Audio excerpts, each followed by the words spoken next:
The Prelude is officially coming back. Honda's moonroof-loving little sports coupe is officially set to return late in 2025.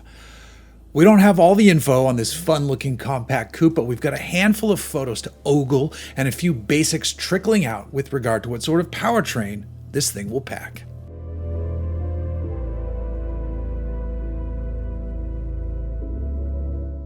Honda is reviving the Prelude name after letting it fade away in 2001.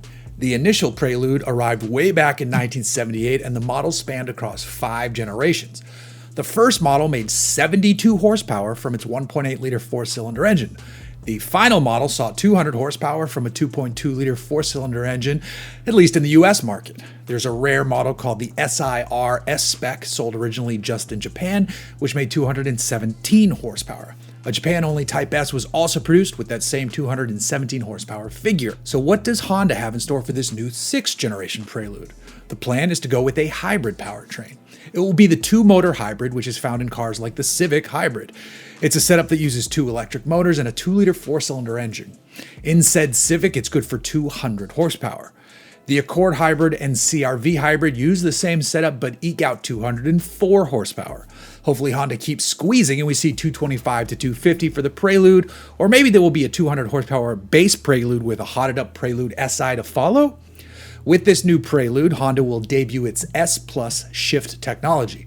It's highly doubtful that a manual option will appear, which is a bummer. Instead, the Honda 2-motor system has a direct drive setup that straddles the line between trying to feel like a traditional automatic while delivering the efficiency of a CVT.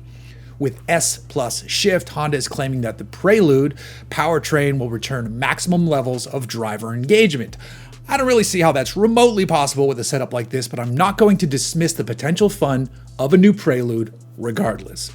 While I don't expect 4-wheel steering to make a return, it would be nice to see some manner of torque vectoring. I also expect that the cabin will have that nicely polished feel already found in the current Civic and Accord. It should position the Prelude to be a pleasant daily driver with a slightly sporting edge, not a potent performer like the far more aggressive Civic Type R, and that's fine. That fits the Prelude image to a T, really. No matter what, it's great to see a company trot out a new sporty coupe. In this era of everything is now an SUV, a coupe is a breath of fresh air.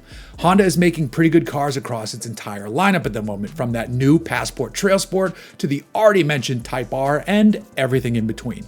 The Prelude should slot into the lineup rather nicely, and I look forward to learning more about it as we get closer to its arrival late in 2025. My first car was actually a 1987 Honda Prelude that I got used in 1998. I once fit 8 people in it during my freshman year of college. I don't think I'd like to replicate that stunt with the new one, but Honda, if you're game to try to meet me at the University of Rhode Island campus, and we can bet the current students to see if they can pull it off. Could be fun.